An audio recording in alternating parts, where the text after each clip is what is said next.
할렐루야. 성경 언송하심으로 새벽 기도회를 시작하겠습니다. 너희는 사도들과 선지자들의 터 위에 세우심을 입은 자라. 그리스도 예수께서 친히 모퉁이 돌이 되셨느니라. 그의 안에서 건물마다 서로 연결하여 주 안에서 성전이 되어가고 너희도 성령 안에서 하나님이 거하실 처소가 되기 위하여 그리스도 예수 안에서 함께 지어져 가느니라. 아멘. 하나님의 말씀은 사사기 1장 11절에서 21절까지의 말씀입니다. 이 시간 제가 읽을 때에는 16절에서 21절까지를 읽도록 하겠습니다. 모세의 장인은 겐 사람이라. 그의 자손이 유다 자손과 함께 종려나무 성읍에서 올라가서 아란 남방의 유다 황무지에 이르러 그 백성 중에 거주하니라.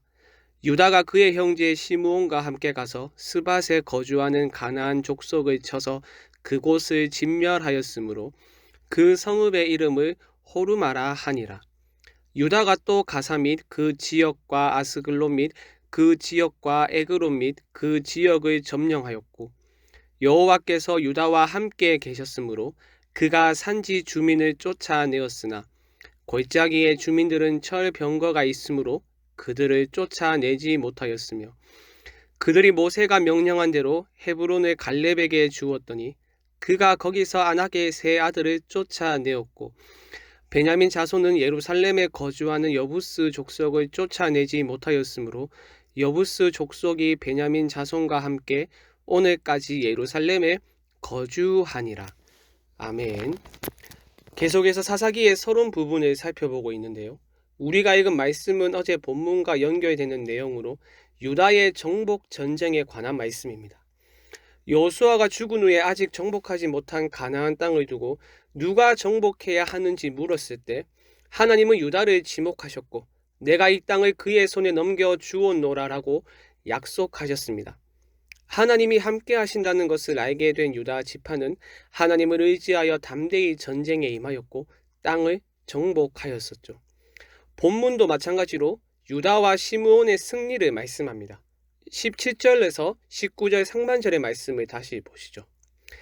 유다가 그의 형제 시므온과 함께 가서 스밧에 거주하는 가나안 족속을 쳐서 그곳을 진멸하였으므로 그 성읍의 이름을 호르마라 하니라.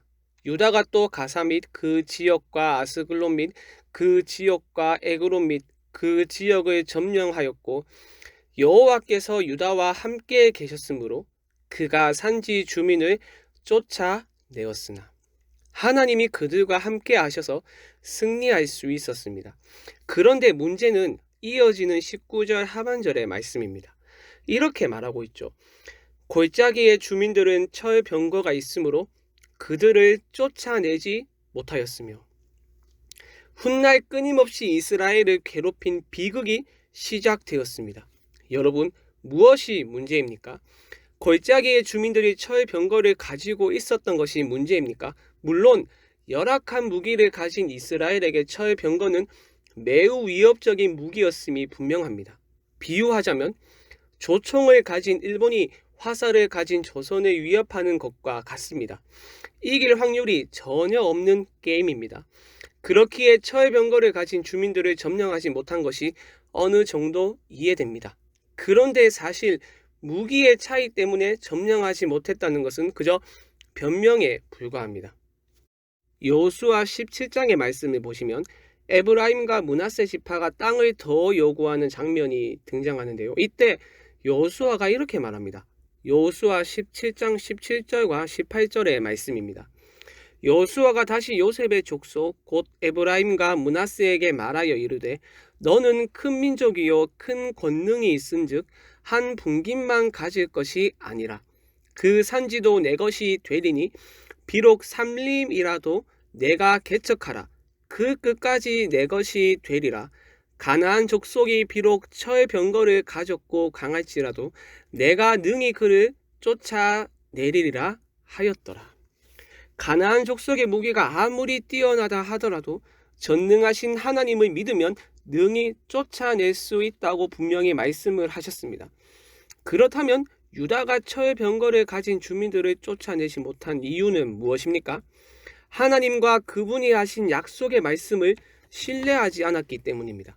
하나님을 신뢰하지 않으니 어떻게 되겠습니까? 철병거를 가졌다는 사실이 그들의 눈에 크게 들어왔고 거기에서 두려움을 느꼈습니다. 하나님은 분명 보라 내가 이 땅을 그의 손에 넘겨주었노라 라고 말씀하셨죠. 만약 그들에게 하나님이 이 약속의 말씀을 신실하게 성취하실 것이라는 믿음이 있었다면, 하나님이 용사가 되어 싸워주신다는 믿음이 있었다면 철병거가 그들의 눈앞에 있더라도 싸워 승리할 수 있었겠지만 그들은 그렇지 않았습니다. 이러한 비극은 베냐민 지파에도 일어났는데요. 21절을 다시 보시죠. 베냐민 자손은 예루살렘에 거주하는 여부스 족속을 쫓아내지 못하였으므로 여부스 족속이 베냐민 자손과 함께 오늘까지 예루살렘에 거주하니라. 우리말에는 쫓아내지 못하였다라고 번역이 되어 있어서 쫓아낼 상황과 여건이 조성되지 않았다라고 생각을 할 수 있는데 정확한 의미는 쫓아내지 못하였다가 아니라 쫓아내지 아니하였다가 더 정확한 의미입니다. 그렇다면 베냐민 지파는 왜 여부스 족속을 쫓아내지 않았던 것일까요? 바로 예루살렘이 천혜의 요새였기 때문입니다. 유다 지파와 마찬가지로 베냐민 지파 역시 천혜의 요새인 예루살렘 앞에서 두려움을 느꼈던 것입니다. 그들은 여리고성을 어떻게 점령했었는지 기억해야만 했습니다. 난공불락의 요새로 여겨졌었던 여리고성이 어떻게 함락되었습니까? 이스라엘이 더 뛰어난 무기를 가지고 있었기 때문입니까?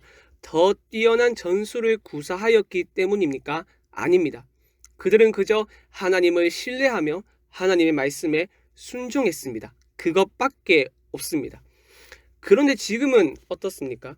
하나님을 신뢰하지 않으니 철병거와 높고 견고한 성이 눈에 들어오게 되었고 두려움을 느끼게 되었습니다. 그에 반해 본문에 등장하는 갈렙은 다릅니다. 20절의 말씀을 다시 보시죠. 그들이 모세가 명령한 대로 헤브론을 갈렙에게 주었더니 그가 거기서 안악의 세 아들을 쫓아내었고, 유다와 베냐민 지파와는 다른 모습을 보이고 있지 않습니까? 갈렙이 쫓아낸 안악의 세 아들은 어떤 존재입니까? 민수기 말씀은 안악 자손의 거인이라고 묘사할 정도로 키가 크고 한 덩치하는 족속입니다. 이들의 키와 덩치가 얼마나 컸던지 정탐꾼들은 스스로를 우리는 메뚜기와 같습니다라고 말할 정도였습니다. 그런데 갈렙은 거기에 전혀 주눅들지 않았고 안악 자손을 오히려 쫓아내었습니다. 어떻게 그럴 수 있었겠습니까? 그들보다 좋은 무기를 가지고 있었기 때문입니까? 아니면 신체적으로 더 월등하였기 때문입니까? 아니면 더 훌륭한 전략을 구사하였기 때문일까요? 아닙니다. 오직 하나님을 신뢰하는 믿음과 너에게 그 땅을 주겠다고 약속하신 하나님의 약속을 신뢰하였기 때문입니다. 사랑하는 여러분, 우리가 하나님이 약속하신 승리를 누리지 못하는 이유가 여기에 있습니다.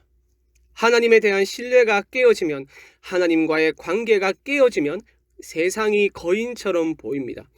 철병거처럼 막강하 보입니다. 예루살렘처럼 견고해 보입니다.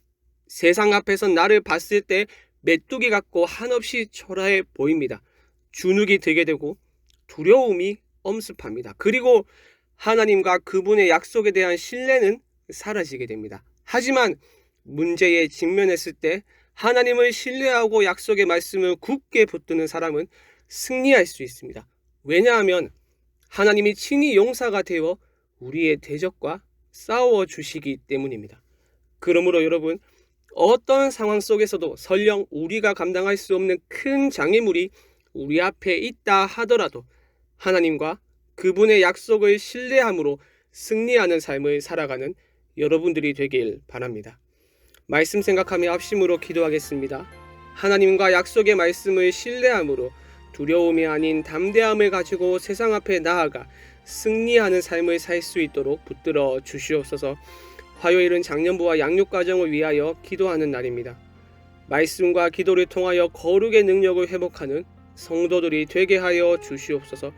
또한 리더들이 예수 그리스도의 심장으로 영혼들을 섬기게 하여 주시옵소서. 마지막으로 코로나 사태를 속히 종식시켜 주시고 특별히 이 일을 통하여 한국교회가 다시 복음으로 돌아가 복음의 능력을 회복할 수 있도록 이 땅의 교회를 불쌍히 여겨 주시옵소서. 이 외에도 개인의 기도 제목을 가지고 자유롭게 기도하시면 되겠습니다.